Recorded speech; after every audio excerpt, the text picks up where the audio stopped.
Hello dear students, स्वागत है आपका आपके अपने ही यूट्यूब चैनल पर। आज की वीडियो में हम बात करेंगे क्लास 9 की साइंस की वर्कशीट पर, वर्कशीट नंबर 70। चैप्टर चल रहा है हमारा वर्क एंड एनर्जी। आज का टॉपिक रहने वाला है पावर। ठीक, तो पावर आप में से कई बच्चे समझते होंगे पावर क्या होती है। हम उसको अपनी ताकत, अपनी कैपेसिटी समझते हैं कि हमारे पास हम कितना कर सकते हैं, है ना। और साइंटिफिकली अगर हम बात करें पावर की तो वो क्या होगा, आज इस वीडियो में हम उसी को जानने वाले हैं। तो आइए शुरू करते हैं। वही एज यूजुअल ज्ञान और जिज्ञासा की स्टोरी से शुरू करेंगे। देखिए, दीदी, how do we know which of the objects have done more work, consumed more energy. अब ज्ञान क्या पूछ रहा है कि दीदी हमको कैसे पता पड़ेगा कि किस ऑब्जेक्ट ने ज़्यादा काम किया और किसने ज़्यादा एनर्जी को कंज्यूम किया, एक्सेट्रा एंड एक्सेट्रा। तो जिज्ञासा दीदी बताती हैं, ज्ञान, this comparison can be done by knowing the amount of work done by the objects in specific time या in specific amount of time. This is given by another physical quantity known as power. Power of an object is defined as the rate of energy consumption और rate of work done. आई बात समझ? यानी कि हम किसी काम को कितना कर रहे हैं, मीन्स मेरे पास एक टास्क है, हम मान लेते हैं हमारे पास टास्क टी है। दो स्टूडेंट्स हैं ए एंड बी, दोनों को एक ही टास्क कंप्लीट करना है, टास्क टी। स्टूडेंट ए टास्क टी को 20 मिनट्स में कंप्लीट करता है, स्टूडेंट बी टास्क टी को 30 मिनट्स में कंप्लीट करता है। तो पावर क्या होगी, टास्क यानी कि work done per unit time, कितने टाइम में कंप्लीट हुआ, वहाँ से निकल के आएगी उसकी पावर। तो आप समझ गए होंगे, जब हम वर्क डन को टाइम के रेस्पेक्ट में देखते हैं कि कितना काम किया है कितने समय में, तो उससे उसकी पावर या एफिशिएंसी पता लगती है कि वो कितना एफिशिएंट है। जितना कम समय में कोई टास्क पूरा किया गया उतना ज़्यादा पावर निकल कर आएगी, और जितना ज़्यादा समय लिया गया किसी पर्टिकुलर टास्क को कंप्लीट करने के लिए, पावर उतनी ही रिड्यूस्ड फॉर्म में नज़र आएगी। ठीक है बेटा, आई होप आप समझ रहे हैं। चलिए आगे बात करते हैं। Power, if an agent does work W in time T, आपको ये बात ध्यान रखनी है, जब हम टेम्परेचर की बात करते हैं तो हम कैपिटल टी लेते हैं, और जब हम टाइम की बात करते हैं तो हम स्मॉल टी लेते हैं। ठीक है बेटा, ये ध्यान रखेंगे हम। ये कुछ जनरल रूल्स हैं जिनको हम फॉलो करते हैं तो समझ पाते हैं कि कहाँ पर स्मॉल टी लिया है तो ये किसको सिग्निफाई कर रहा है, टाइम को या टेम्परेचर को। तो टेम्परेचर लेंगे तो कैपिटल टी लेंगे, टाइम लेंगे तो स्मॉल टी लेंगे। So we have, if an object does work W, एक ऑब्जेक्ट डब्ल्यू वर्क कर रहा है इन टाइम टी, तो पावर क्या होगी, W by T obviously.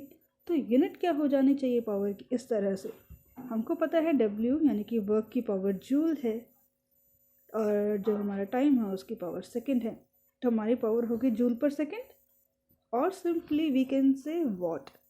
Unit of power is watt also, joule per second या फिर वॉट।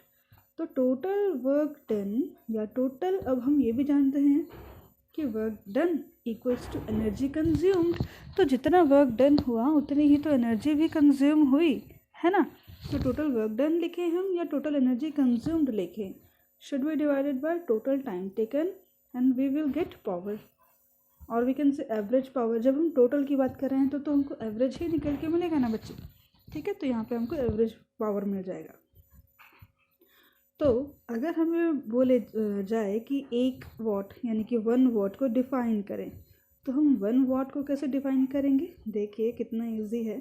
जैसे हमने 1 जूल को डिफ़ाइन करा था उसी तरह हम देखते हैं। देखिए 1 वॉट किसके इक्वल है, 1 वॉट इक्वल है, 1 watt equals to 1 joule by 1 second, यानी कि if 1 joule of work is done in 1 second then the power is 1 watt, है ना।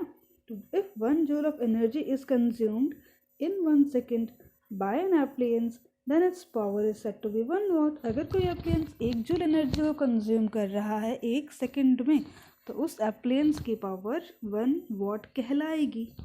ठीक है बेटा. अब देखिए पावर की हायर यूनिट्स भी हैं कुछ.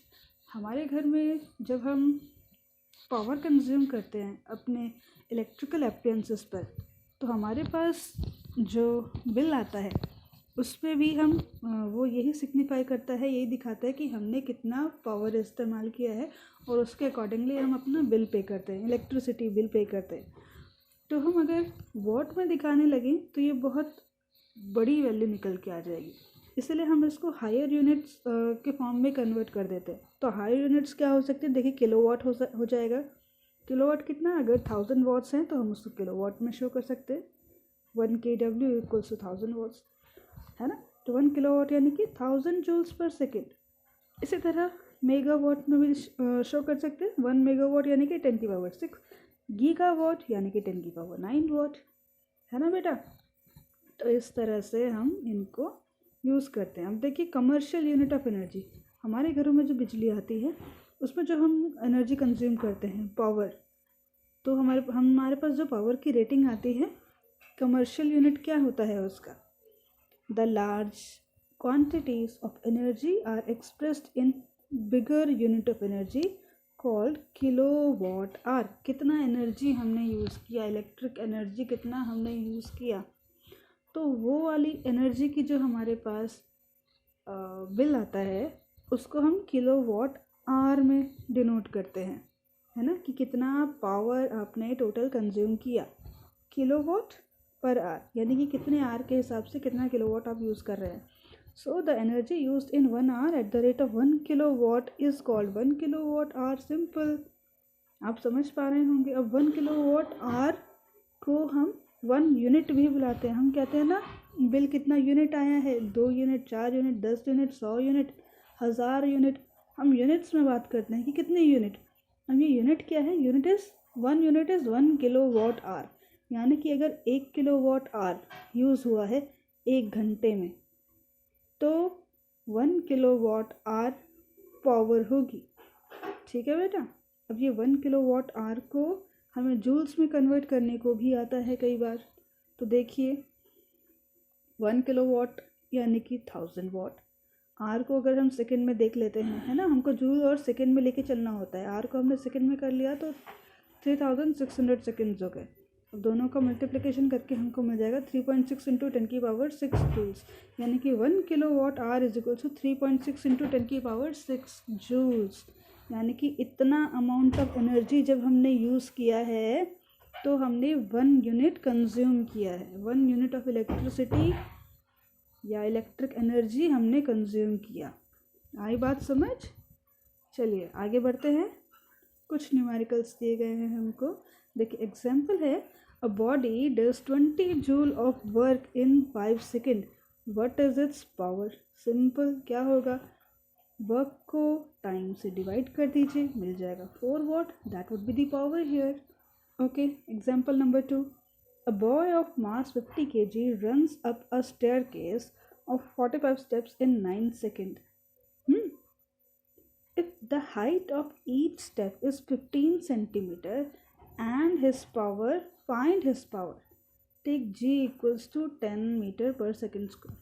हमको पता है पावर निकालना है तो हमको w by t चाहिए. क्या मेरे पास w है, वर्क डन है. अगर मेरे पास वर्क डन है तो हम वर्क डन डायरेक्ट पुट करेंगे, नहीं है तो कैलकुलेट करना होगा. यहाँ हमारे पास वर्क डन नहीं है तो हमें वर्क डन कैलकुलेट करना होगा. वर्क डन कैसे कैलकुलेट कर सकते हैं हम, हमें पता है W is equals to F into S होता है, फोर्स मल्टीप्लाइड बाय डिस्प्लेसमेंट. अब फोर्स है हमारे पास, फोर्स भी नहीं है तो फोर्स भी कैलकुलेट करना पड़ेगा. M इंटू जी कर सकते हैं. मास दिया है 50 kg, जी हमको पता है दिया है 10 मीटर पर सेकंड स्क्वायर. और डिस्प्लेसमेंट देखिए 45 स्टेप्स ऊपर चढ़ा है और हर स्टेप का हाइट 15 सेंटीमीटर है, तो 45 मल्टीप्लाइड बाय 15 है ना, निकल आएगा. साथ में ही हमारा ये सेंटीमीटर में चल रहा है तो हमें इसको मीटर में भी कन्वर्ट करना पड़ेगा, तो हम 100 से डिवाइड कर लेंगे. तो इस तरह से हाइट यानी कि डिस्प्लेसमेंट तो आ जाएगा 6.75. फोर्स आ जाएगा 500 न्यूटन। तो W मुझे मिल जाएगा इन दोनों को मल्टीप्लाई करके। हमारे पास W आ गया, देखिए W 500 Newton multiplied by 6.75 divide by time taken. Time taken कितना है हमारा 9 सेकेंड, ये भी गिवन है हमको। जब आप इन सबको डिवाइड कर देंगे तो आपको वैल्यू मिल जाएगी पावर की, दैट इज़ 375 वाट। तो पावर हमारा आ गया 375 वाट। ईजी है ये, ईजी। ठीक है बेटा, तो आज की वर्कशीट में इतना ही है। आगे तो चेक योरसेल्फ, ये आप कर लेंगे। कोई डाउट है तो आप मुझसे पूछ लेंगे। हम मिलेंगे नेक्स्ट वीडियो में, तब तक के लिए अपना ध्यान रखिए। Take care and good bye.